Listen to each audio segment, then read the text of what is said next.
예, 시황맨의 주식 이야기. 오늘은 시장 브리핑 대신에 최근의 증시 조정의 이유, 그리고 이제 바닥이 어느 정도에서 나올까, 이런 내용들을 좀 다뤄보려고 합니다. 마감 브리핑은 이제 팟캐스트 방송 참고하시면 될 것 같고요. 우선 1월 주요국 증시 상황을 보면, 다 빠졌죠. 항생지수만 이제 따로 올라가긴 했는데, 대부분 다 하락을 했는데, 잘 보시면, 우리 낙폭이 유난히 심해요. 예, 코스닥이 전체 중에서 제일 많이 빠졌고, 그 다음이 나스닥이고, 코스닥이 전 세계에서 제일 많이 빠진 건 이제 러시아 증시인데, 러시아는 특수성이 있으니까 그거 빼놓고 봐도 우리나라 증시가 코스피도 그렇고 코스닥도 그렇고 유난하게 좀 많이 빠지는 그런 형태를 보였죠. 그러니까 재료에 대해서 과잉 해석하는 그런 상황이 만들어졌다라는 건데, 왜 이렇게 과잉 해석하고 있는지 좀 우리가 구도를 좀 살펴볼 필요가 있습니다. 그러니까 첫 번째는, 가장 중요한 거는 LG에너지 솔루션이 시장에서의 어떤 안 좋은 나비 효과를 일으켰다, 이거를 봐야 될 것 같아요. 이게 이제 상장을 진행을 하면서 공모 과정에서 또 공모 참여하기 위해서 현금을 만드는 과정, 이게 만들어졌고, 또 시가총액을 너무 좀 제가 보기에는 부풀려서 표현했다라고 생각을 하는데, 어쨌든 70조 원, 100조 원 이렇게 나오다 보니까 시가총액 2위 또는 3위가 돼버리잖아요. 이렇게 되면 기관은 코스피 상위 종목이 들어오게 되면 다른 종목 비중 줄이고 이 종목을 편입해야 되는 기계적인 매매가 가동이 되거든요. 대형주 수급 압박거리가 생긴 거죠. 대형주를 매도하게 되는 이유가 생기게 되다 보니까 이 틈에서 만들어지는 게 뭐냐면, 외국인 투자자들의 선물과 옵션의 어떤 투기적 거래, 그러니까 선물 옵션을 하락 쪽으로 굉장히 강하게 베팅을 해놓는 거예요. 외국인들이 대형주 수급 압박 받을 거니까 선물과 옵션을 하락 쪽으로 구축을 딱 해놓고, 재료만 나오면 무조건 이제 악재로 확대를 해버리는 거죠. 그러니까 대형주 수급 압박에 선물 옵션 영향력까지 확대가 되면서 어떤 악재가 나오면 그 악재에 대해서 과잉 해석하는 그런 장이 만들어지고 있는 거죠. 대표적인 재료라고 하면 사실 지금 우크라이나 관련된 지정학적 리스크랑 연준의 이제 긴축인데, 이게 그렇다고 중립 이상 되는 재료라고 보기는 어렵고, 물론 악재는 맞는데 이렇게 반복적으로 지속적으로 영향을 줄 만한 사항은 아니거든요. 우리가 돌이켜보면 예전에 그리스 문제라든가, 여러분들 기억도 안 나실 거예요. 키프로스 뱅크런 가지고도 글로벌 금융위기 올 수 있다고 그렇게 주장한 적도 있었거든요. 근데 어쨌든 지나고 보면 다 아무것도 아닌 게 됐잖아요. 근데 그때 당시에는 굉장히 심각한 재료였어요. 그러니까 재료를 굉장히 과잉 해석하는 그런 단계가 있거든요. 그러니까 지금이 그렇게 된 거죠. 이런 어떤 수급이 안 좋아진 게. 이렇게 되면서 투매가 계속 나오게 되고, 투매가 쏟아져 나오게 되면서 투매가 또 다른 투매. 이게 투매가 또 왜 이렇게 나오게 되냐면, 신용 반대 매도는 아침에 나가요. 근데 왜 장중에 나가지? 이렇게 생각할 수도 있겠지만, 예전에는 상한가 하한가가 15%였잖아요. 근데 지금 30%로 바뀌었죠. 30%로 바뀌게 되면서 어떤 일이 생겼냐면, 예전에는 반대 매도 100만 원어치가 나가면 그냥 100만 원어치 물량, 예를 들어서 만 원짜리 주식 100주를 팔면 되는 거잖아요. 그렇게 되면 되는 게, 상한가, 하한가 주문이니까 그걸 15%만큼 하한가를 계산을 한 물량이 나가면 됐거든요. 근데 지금은 30%를 적용해 버리니까 100주만 팔면 되는 게 아니라 다음날 하한가에 해당되는 주식 수가 어떻게 되냐면 143주가 됩니다. 100주가 아니라 143주를 하한가 주문으로 반대 매도를 던져야 되는 거예요. 그러면 주식 갖고 있는 사람들 입장에서 보면, 내일 하한가로 100주가 아닌 143주를 던지느니 오늘 100주 파는 게 낫잖아요.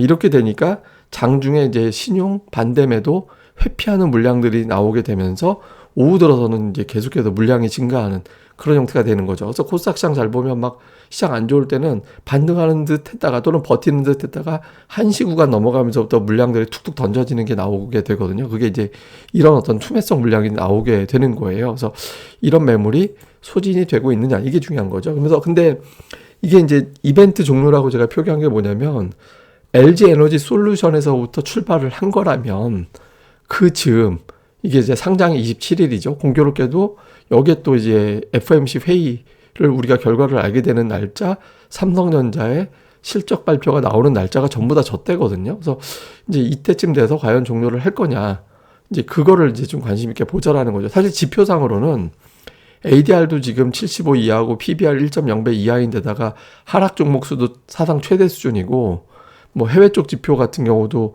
바닥 아닌가, 이렇게 보여지는 지표들은 굉장히 많이 있거든요. 그래서 이미 바닥은 쳤어야 되는 상황이에요. 그러니까 지금 여기서 좀 투매가 여기서 완성이 되고 이걸로 끝나느냐, 아니면은 이제 우리가 이제 그럼 설마 27일 딱 27일 맞추진 않겠죠. 그 앞뒤가 될 수도 있거든요. 그래서 그 집 만약에 바닥을 못 만들어낸다면 과연 어디까지 빠질 거냐 이런 것들도 좀 상상을 하게 되는 거죠. 우선 지표상만 놓고 보면 어제 종가 기준이니까 이건 이제 오늘 종가 기준으로는 내일 아침에 데이터가 나오니까 1.07배인데 지금 이미 1.0배 이하로 빠져 있는 상태거든요. PBR 코스피가 이제 PBR 1.0배 이하로 내려와 있는 상태예요.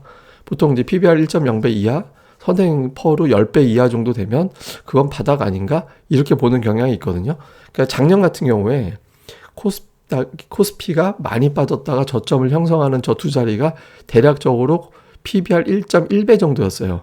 예, 그 정도에서 바닥이 나왔거든요. 근데 지금 1.0배 이하로 내려갔기 때문에 이것만 놓고 보면은 과매도죠. 그러니까 또 돌아설 수 있다 이렇게 나올 수 있는 거고. 근데 이걸 무시하고 더 밀어버리는 경우가 생길 수 있잖아요. 그럼 그 다음이 언제 정도 되느냐? 2018년부터 2019년 사이에 나왔던 급락에서의 어떤 반등 나왔던 자리가 0.85배 정도였습니다. 만약에 저기까지 빠진다 그러면 또 지수가 여기서 뭐 한 2,500, 600 그러니까 이렇게 빠질 수도 있는 거죠. 그러니까 이번에 이제 반등이 잘 안 나오면 추가적으로는 뭐 한 100포인트 이상은 더 쉽게 빠질 수도 있다. 이렇게 될 수도 있죠. 만약에 이제 여기서 반전을 못하면. 그럼 최악의 경우는 뭐냐? 그 코로나 터졌을 때 0.65배까지 빠진 적이 있거든요. 근데 그거는 뭐 지금 현실적으로 보면 거의 뭐 1000포인트 빠져야 되는 거라서 뭐 그렇게까지 상황이 갈지는 잘 모르겠습니다만은 현실적으로 본다라면은 지금 즈음이 우선적으로는 돌아설 수 있다. 만약에 최악의 경우는 차악의 경우는 이제 0.85배 정도니까 여기서 한 200포인트 정도 또 빠질지도 몰라. 뭐 이렇게 정도로 우리가 이제 뭐 이건 어디까지나 이제 지표상 그렇다라는 거고요. 그렇다라는 거고. 그렇지만 이제 반등을 기대하게 만드는 지표들도 적지 않습니다. 이거는 뭐냐면 이제 그러니까 풋콜 레이쇼라는 건데요. 이건 뭐냐면 이게 1 이상 올라가 있으면 하락 쪽 베팅이 많아졌다라는 거고 1 이하에 내려가 있으면 상승 쪽 베팅이 많아졌다라는 거예요. 근데 이게 투자자들의 어떤 심리 반대로 가는 경향이 좀 있어서 그러니까 한쪽에 너무 치우쳐 버리면 반대로 이게 올라가는 경향이 좀 있거든요. 근데 이게 오늘 아침에 27%나 폭등을 해가지고 1.26까지 올라갔어요. 1.26까지 올라가면서 1.0에서 확 올라갔죠. 한동안 이게 보시다시피 아래쪽에 머무는 시간이 굉장히 많았던 지표였거든요. 그러니까 최근에 0.75까지 간 적도 있었고, 근데 오늘 이게 나오면서 아마 투매가 많이 나오면서 이제 투자자들이 하락 배팅으로 확 몰려간 거다. 이런 추정이 되는 거죠. 근데 최근에 이제 차트로 딱 보시다시피 뭐 역대급으로 최근 1년 이내에는 굉장히 높은 수치로 있죠. 그 코로나 터졌을 때 이게 1.8인가까지 간 적은 있어요. 1.8까지 간 적은 있었는데 뭐 그때는 굉장히 예외적인 상황이었고 이 정도면은 이제 웬만하면은 좀 바닥이 나올 때 되지 않았나? 그러니까 이런 어떤 추정이 되는 어떤 베팅이 있고 또 하나는 뭐냐면 상승과 하락 종목수 중에서 하락 종목수만 따져놓고 본 건데 역대 하락 종목수가 제일 많았던 게 코스닥이 1310개. 이게 이제 2018년 뭐 그 이전 거는 숫자 랭킹에 들어오기가 어려운 게 상장 종목수가 다르기 때문에 예전에는 1000개 이상 하락하기가 쉽지가 않았어요. 예, 그래서 어쨌든 하락 종목수 자체만 놓고 볼 때 1310개가 역대 최대 많이 하락한 거였고 이제 화요일 장 중에 1320개 찍었었습니다. 근데 이제 종가로는 1300개 역대 2위예요. 예. 근데 어쨌든 이제 이렇게 나오고 평균적으로 1250개 이상 하락한 경우가 이렇게 여러분들 보시다시피 이제 9번이 있었거든요. 9번이 있었고 평균적으로는 5.6% 정도 하락을 했어요. 근데 이제 보시다시피 한 달 후에는 두 개가 비는 이유는 이제 올해 이제 1월 24일 1279개 역대 5위권이 됐고 이제 1월 25일 1300개 역대 2위. 이거는 이제 한 달 후의 결과를 모르니까 우리가 빼는 거고 결과를 알 수 있는 7개를 놓고 봤더니 6번 오르고 한 번이 빠졌더라. 근데 이 6번 중에 한 번 빠진 건 뭐냐면 코로나가 시작되던 직후에 막 터진 거였거든요. 그러니까 2월 28일에 이렇게 빠졌는데 3월 19일 날까지 이때 이렇게 빠져서 그날 이렇게 저점 찍고 나서부터는 48%나 폭등을 한 적도 있었잖아요. 그러니까 이제 이게 대체로 이런 투매가 극단적으로 나오면 한 달 후에는 올라가긴 했다. 근데 이제 과연 지금이 이제 피크냐 아니면 2월 28일에 해당되는 2월 28일 이렇게 빠져놓고 3월 13일, 3월 19일 이렇게 연이어서 또 급락이 나온 적이 있었잖아요. 그래서 이렇게 빠진 거냐. 이게 중요하죠. 근데 어쨌거나 이런 어떤 기록적인 폭락 이후에는 한 달 정도 지나가서 돌이켜 봤더니 지수는 올라가 있더라. 이런 어떤 데이터가 하나가 있고, 그 다음에 또 하나는 제가 이제 뭐 지난주부터 과매도다, 뭐 치고받기는 될 거다, 이렇게 말씀을 드렸는데, 그럼에도 불구하고 더 빠져버렸는데, 이게 이제 그 상승과 하락 종목수 비율을 나타내는 ADR이라는 지표입니다. 그러니까 20일 이평선을 갖다가 표기하는 거라서, 코스피는 정상적인 경우에서는 80이 과매도, 120이 과매수 이렇게 보고, 코스닥은 75가 과매도, 120이 과매수 이렇게 보거든요. 이것도 지금 과매도 상태를 넘어왔어요. 그러니까 뭐 작년도 이후에 이제 삐져나가기도 했지만 결국에는 뭐 심하게 빠졌다가도 다시 올라가기도 했는데, 근데 지금 70 정도까지로 빠졌고 70 이하까지도 찍히는 그런 상황이 됐거든요. 이게 이제 그 40대까지 앞에 4자가 보이면 금융위기예요.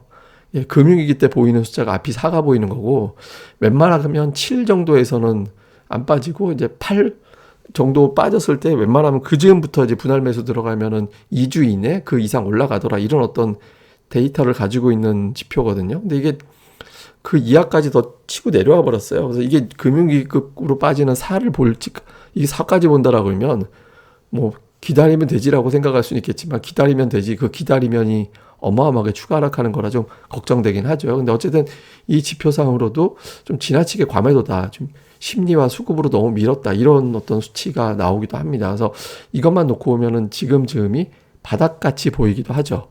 그 다음에 이제 또 하나는 뭐냐면, 근본적으로 중요한 건 뭐냐면 수급이 안 돌려지는 게 문제예요. 수급이. 지금 외국인들이 어마어마하게 선물을 팔았잖아요. 이게 이제 작년도 12월 이후에 이제 외국인들 선물을 보면 꼭지부터, 이 최대 꼭지 지점부터 지금까지 외국인들 선물 매도 규모가 어느 정도 돼 있냐면 6만 3천 계약이 쌓였어요. 금액으로 치면 6조 원이거든요.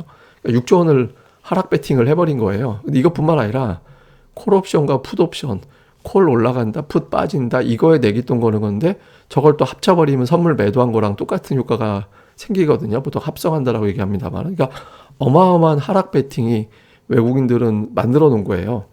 이렇게 쌓여 있다 보니까 이게 풀리지 않으면, 저렇게 무식하게 하락 배팅을 해놨는데 저게 풀어지지 않는다?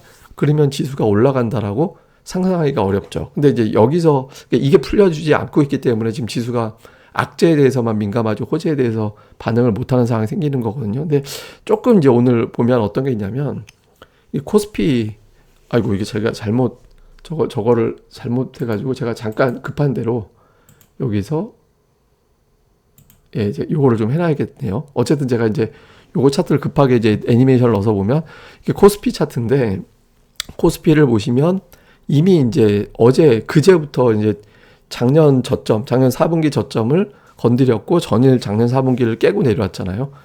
이제 현물은 이렇게 돼 있는데, 이제 선물 같은 경우는 어떻게 돼 있냐면, 오늘 깼어요. 화요일에 작년도 저점을. 그러니까 이제 이 선물 매도 세력들 입장에서 보면은 실질적인 어떤 저점은 오늘이야. 그러니까 오늘이야라고 단정을 못하니까, 그러니까 이렇게 판단할 수도 있는 거예요. 물론 여기다 이제 더 빠질 수도 있겠지만, 어쨌든 오늘 이 선을 이탈했다라는 게 하나의 어떤 변수가 될 수도 있는 거고, 또 하나는 뭐냐면 이 삼성전자입니다. 그러니까 삼성전자 차트인데, 삼성전자를 보시면 작년도 저점, 이제 그리고 고점, 그러니까 4분기 이후 것만 놓고 볼 때 이 고점을 연결해 놓고 보고, 중간선을 딱 연결해 놓고 보면 중간선을 오늘 깨고 내려갔어요. 그러니까 보통 우리가 조정 나올 때 진동폭에 보통 이제 3분의 1이라고 얘기하지만 넉넉하게 볼 때 절반 보잖아요. 근데 절반을 오늘 깼거든요. 그러니까 만약에 이거를 깨고 내려가면 삼성전자 그동안에 상승폭의 절반까지는 버텨. 근데 이걸 깨고 내려간다? 그러면 이 가운데 또 새로운 어떤 매도가 또 여기서 가세가 될 수도 있거든요. 그러니까 선물 매도와 삼성전자를 딱 위치를 놓고 볼 때 이 즈음에서는 좀 반등할 수도 있지 않을까?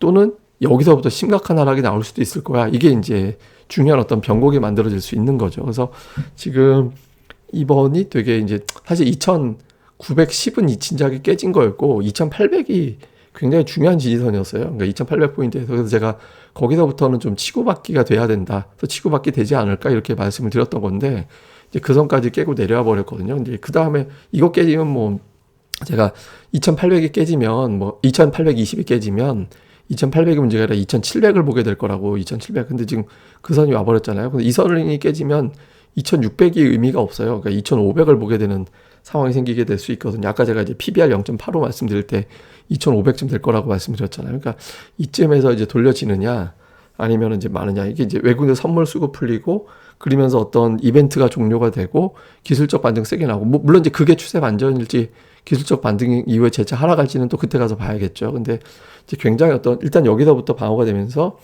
2800 중반 이상까지는 한번 밀고 가는 반등 사이클이 나와주는지 여부가 중요한 거니까 뭐 그 흐름이 나오는지는 일단 여기 이 순서대로 선물이 풀리고 삼성전자가 이 위로 복원을 해주고 이제 상승 종목수가 확 늘어나면서 반등이 나올 때 한 달가량, 한 달 후에 제가 지표가 이제 아까 평균적으로 12% 정도 올라가 있었다고 말씀드렸잖아요. 그 정도 수준의 어떤 상승이 나오는지 여부 이런 것들이 이제 상당히 중요하다. 그래서 이런 부분들을 좀 중점적으로 보시면 좋을 것 같습니다. 그래서 이슈들을 좀 정리해 보면 지금은 재료도 재료지만 수급에 더 큰 문제가 있다 이렇게 볼 수 있어요. 그래서 수급에 대한 어떤 부분에서 답을 찾아야 되는 거고 27일에 메인 이벤트가 있다. 근데 제가 27일 날 딱 그날로 못 받기보다는 선침해가 가동될 수도 있거든요. 일부.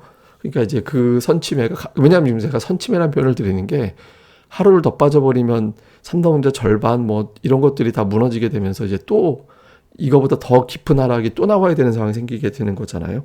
선침해가 좀 가동이 될 거냐. 그 다음에 이제 미증시가 무려 5% 지수 변동폭으로는 다우 지수가 1000포인트 이상의 어떤 변동폭이 나와버린 상태잖아요. 거의 뭐 한 1500포인트 되나요. 근데 이런 어떤 변동폭이 축소가 돼야 되거든요. 그러니까 미증시 변동폭이 2% 안쪽이 되면서 상승하는 그런 구도가 좀 만들어져야 되는데 미국도 만만치가 않죠. 지금 이렇게 변동성을 키워서 또 변동성을 이용하려는 투자들도 또 포함이 되어 있을 거니까. 근데 어쨌든 미국의 장중에 등락폭이 좀 축소가 돼야 됩니다. 그리고 마지막으로 이제 화요일장에서 오면 반도체, 비철금속, 창투사 이런 것들이 움직였는데 그 반도체 종목들은 최근에 기관들이 은근히 이제 매수를 쌓아가는 종목들이 좀 있거든요. 코스닥 쪽에서. 그러니까 이런 종목들은 뭐 조정 때 계속해서 좀 관심을 두면서 일주일 또 3일, 한 달 간격으로 계속해서 이제 매수가 누적되는 종목들을 좀 이제 찾아보는 그런 전략도 필요할 것 같습니다. 예, 어쨌든 좀 기운들 내시고요. 좀 시장이 좀 반등이 나올 만한 자리인데 더 밀리다 보니까 저도 한 2800 정도에서는 돌려야 되는 자리라고 생각을 했는데 더 빠져버렸거든요. 이게 많이 좀 힘드실 것 같은데 기운들 내시고 뭐 그냥 좀 마음 좀 잘 다스리셨으면 좋겠습니다. 그러니까 저도 이렇게 뭐 이렇게 가끔 가다가 근데 경험적으로 보면 이제 항상 위기가 돌이켜 보면 굉장히 좋았던 어떤 기회가 되는 적도 많았거든요. 근데 지금 이제 기회였는지 아니면은 그게 오히려 매도의 기회였는지는 이제 나중에 며칠 지나가야 알 수 있겠죠. 근데 그때마다 자꾸 이제 냉정하게 수급 요인과 이 경기를 건드리는 심각한 요인인가 이런 부분들을 자꾸 볼 필요가 있습니다. 18년대 대대 하락이 나왔을 때는 대차 대조표 때문이 아니었거든요. 예, 그때는 반도체 슈퍼사이클 종료, 미중 무역 갈등이었지 그런 게 아니었거든요. 그러니까 지금 그럴 만한 재료가 나온 거냐. 대차 대조표를 자꾸 쳐다보지 말고 그런 재료가 나오고 있는 게 맞나? 그게 아니라면 기회 아닌가? 또는 그게 시작되는 거라면 지금이라도 해야 되지 않나? 이런 걸 자꾸 이제 냉정하게 평가해보는 시간을 갖는 게 중요할 것 같습니다. 예, 그럼 감사합니다. 저는 또 다음에 뵙겠습니다.